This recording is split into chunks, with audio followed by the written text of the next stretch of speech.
Hello everyone, and welcome back to Lucky Loaders 15. Now it's been quite a while since I uploaded a video on here. Probably about November, December was the last time I did any kind of video on here. If you've been following my work, you know that I now write for racing websites of racingtips.com and also as well gg.co.uk, but this is where it originally started for me. I started pretty much 3 years ago on YouTube, and I followed my dreams and ambitions to become a fully fledged racing journalist now, and I'm going to be doing videos on here for the next few days, be giving a selection for all the races at Cheltenham, and hopefully we can have a good week. Also as well, I just want to give a shout out to Hacked Up Racing. I got this Road to Cheltenham notebook from their website. It's come in really handy over the last month or so. Got some good stats in it, and also as well it's a really good notebook to jot out your stats, and I'll be referring to this throughout the week. Anyway, we'll get straight into the action. Some of you might have already heard a racing podcast I did within the saddle that was uploaded yesterday. I've given my thoughts and feelings on every day at the Cheltenham Festival, but these are going to be my final selections, and I'll be doing 2 picks for some races as well. So it's all going to kick off tomorrow in the 1:30, the Supreme Novices Hurdle, a Grade 1, the first race of the festival, where we hear the famous Cheltenham Roar. And the one that I've sided with here is Fiddlerontheroof for Colin Tizzard.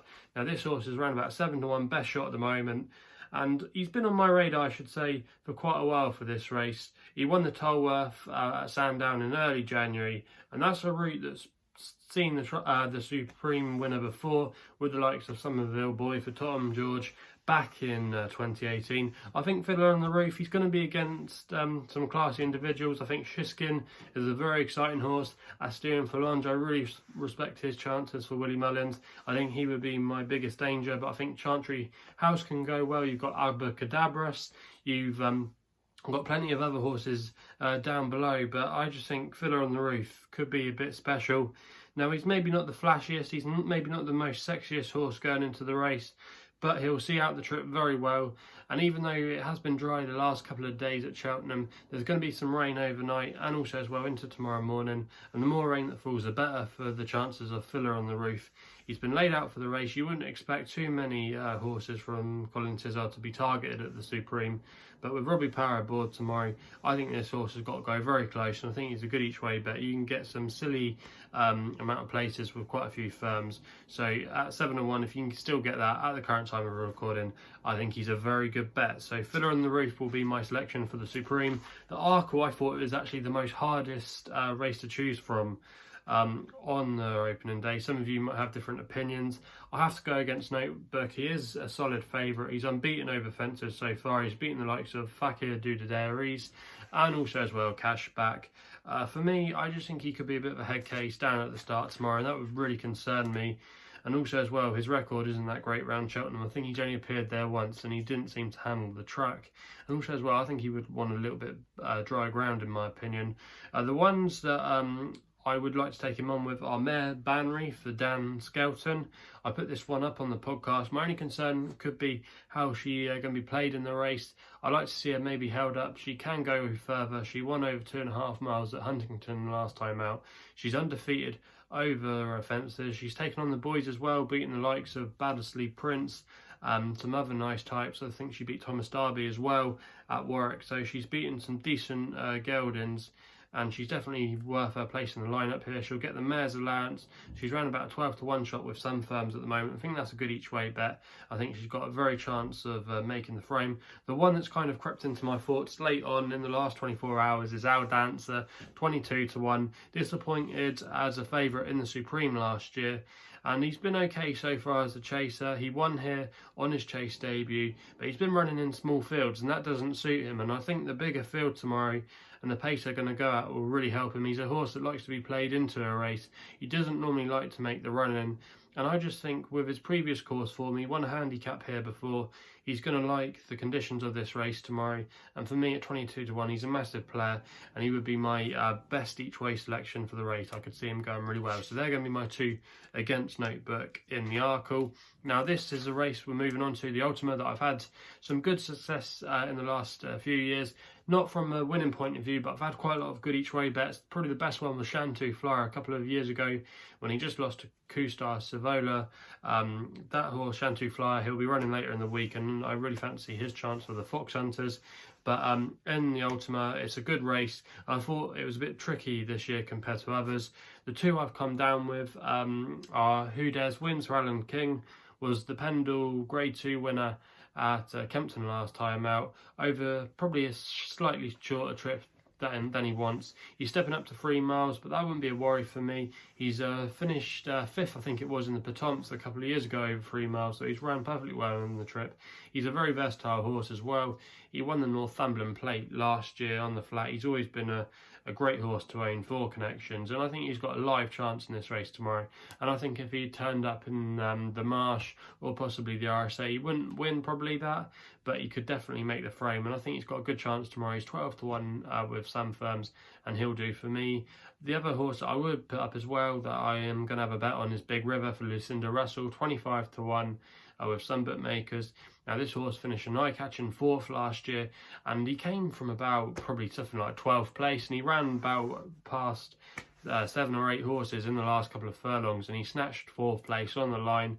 I think the testing ground will definitely suit him. I think he's been laid out for the race all season for Lucinda Russell. He's 10 years old, which is maybe against some of the stats of this race, but I think it's really hard to find a good confident selection this year. But I could see him running well. He's only a pound higher for his 4th place effort last season. He won at Kelso in his last start. He's been saved for this. And I think if they do go a strong pace, which they should do, he'll come with a late bid, and I can definitely see him making the frame. So for me, Big River would be my other selection in the Ultima. We then go on to the feature race of day 1, the Champion Hurdle. This is such a hard race this year. I wouldn't say it's actually a bad race. I like it being competitive. I just don't want to see 1 or 2 stars. I want to see a full list of horses that could be worth winning. And to be honest, you can't rule any of them out. The ones that I put up on the podcast that I did, and there's going to be my strongest fancy for the race, is Darver Star for Gavin Cromwell, a 12 to 1 shot. Nearly beat Honeysuckle in the Irish Champion Hurdle last time out, staying on really strongly. And then before that, he finished 3rd in the Royal Bond Novices Hurdle behind Envoy Allen and Abacadabras. And that's a good level of form. If you go back through his form, he was actually running in handicap hurdles at Wexford this time last year off a mark of 104. Not really a sucker for the handicap routes coming into graded company, but he's proven that he can handle these kind of races. He won a listed race over further as well, over 2.5. There should be some likely pace angles here with the likes of Cornerstone Lad going forward, and it could set it up for a close like Darver Star. The other one that I would also recommend to have a small bet on would be Supasundae, round about an 11 to 1 shot for Jessica Harrington. I think they should have ran in this race, to be honest with you, the last couple of years. He's never been a stayer in my opinion for 3 miles. His best form's come at 2 miles to 2.5. He won the Irish Champion Hurdle a couple of years ago when he beat the likes of Forheen. Okay, he might not have beaten much that day, but he's got a good record over this kind of trip. And he had a good reappearance run when he finished 4th in that race behind Darver Star and Honeysuckle. And he's often a horse that normally tends to come on for his first run, so I think he's got a live chance. But to be honest with you, there's so many contenders in here, I wouldn't put you off any of them. I think Epatante is the right favourite. She is probably the one that could be the sexy horse in the future, but for me, I would rather take these 2 against her. Going on to the mares, very much a match race for many people. Benny's De Jure against Honeysuckle. Now, if you've been following me for quite a while, you might remember I put Roxana up to win last year, and I was one of the only people cheering up and down. She was my biggest winner on day 1. I managed to get on 10 to 1 each way, so I was very happy with that. I don't think she would have won, and I think Benny would have been obviously the winner. And Ruby obviously got a lot of stick for falling. It reminded people of his fall on Annie Power a couple of years ago, but Benny De Jure was very impressive in her return in the Goulmoy Hurdle over 3 miles. I think she's the one to be with.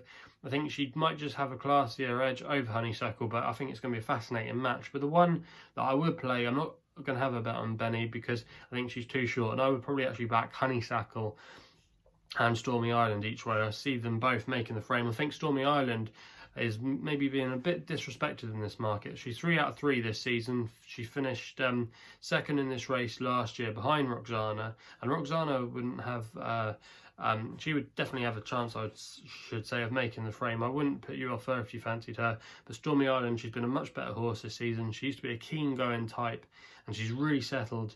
And if she can get into a settled rhythm, I think she's got a massive chance of one of these two make a mistake of going a lot closer than people give her credit for. She also as well took on the boys to win the Grade 3 Limestone Gland last time out, and I think if neither horse had gone here, she probably would have been favourite for this race. And with William Allen's having a good record, I think Stormy Island, you've got to have a small saver on her at 12-1. So Stormy Island would be my bet in the race, but also as well, I think Benny de Jure is probably the more likely a winner. But I wouldn't put anyone off Honeysuckle either. I think she's probably worth a small bet at 10-3, possibly each way, and you get the majority of your money back if you did so. Now moving on to the Northern Trust, we're going to go for my banker of the day here, Hold the Note. I'm surprised he hasn't been put up by more people. Not many people seem to fancy him here, but he's trained by Mick Shannon, and he's been on my radar for this race since Christmas. He finished second behind 2 for Gold last time out in a Grade 2 at Warwick over 3 miles. Dropping back in trip to 2.5 will definitely suit him. It's the wrong trip, 3 miles for him. 2.5 is where he's most comfortable at. Now, the connections of this race won it back in 2018 with Mr. Whitaker, Mick Shannon and Tim Radford combined for that win. And it just looks like you've seen the same type of horse with this son of Stowaway, I think he is. Don't quote me on that, could be wrong. But Hold the Note, I think he's definitely a really major player here. If you go back to when he pulled up at Kempton, ignore that run. He should have won. He was really badly hampered at a crucial stage when travelling really strongly. Hold the Note, I think he's been laid out for the race. I think he should be favourite for it. I don't get why people are latching on to Imperial Laura. Yes, has been a consistent type, but I think Hold the Note is a more sexier horse and has a lot more scope about him. And for me, Mick Shannon knows how to do this race. For me, he's definitely got to have a massive chance. The other one I would just mention as well, having a bet on, is Precious Cargo for Nicky Henderson. If you actually saw my podcast with Marcus Horosky and Pete Finch, you would have known that I said Precious Cargo might have had a chance in an Arkle, and I'm not even joking. Now, if you go back through his form, he's ran okay. He finished third behind Rouge Vif and Nuba Negra at Warwick last time out, but I just think the race would have played to his strengths, coming off a late pace. I think going up in trip won't be a bad option. He loves testing conditions, so that's not going to be a problem for him tomorrow. And even though he is going to be carrying one of the top weights, for me, he's got a good chance of making the frame at 16-1. And I would definitely like to see him go close. Now, this horse, I'm actually on at 50-1 for this race, but he's now 7s, and that's Springfield Fox for Tom George. I think he's got a really good chance. He's 2/2 over fences under rules. He slaughtered a field last time out at Exeter against some useful types, no mugs. He beat some horses that were rated in the mid-130s. He beat them by 17 lengths, hard held on the bridle, and yeah, that was a really good effort. Obviously, carefully selected is the one they've all got to be really on the form, but I'm not sure about his jumping. But you could give the excuse that his run came too quickly last time out after winning the time before. But Springfield Fox has got a very good chance. He'll stay forever. He loves testing ground, and he's a really exciting horse that we haven't got to the bottom of. And even though he's 7-1 with some thumbs, I wouldn't put anyone off having a good each way bet. I'm already on at 50, so I don't really need to get on again at 7-1. But yeah, Springfield Fox for me would be my pick in the race. So they're my selections for day one of the Cheltenham Festival. Let us know what you're backing in the comments section below. I'd like to read what you guys are backing. But that's all I've got to say. So if you haven't done so already, please subscribe here to my YouTube channel at LuckyLoaders15. You can also follow me on Twitter as well using my handle, which is also at LuckyLoaders15. Please gamble responsibly, and we'll be seeing you soon.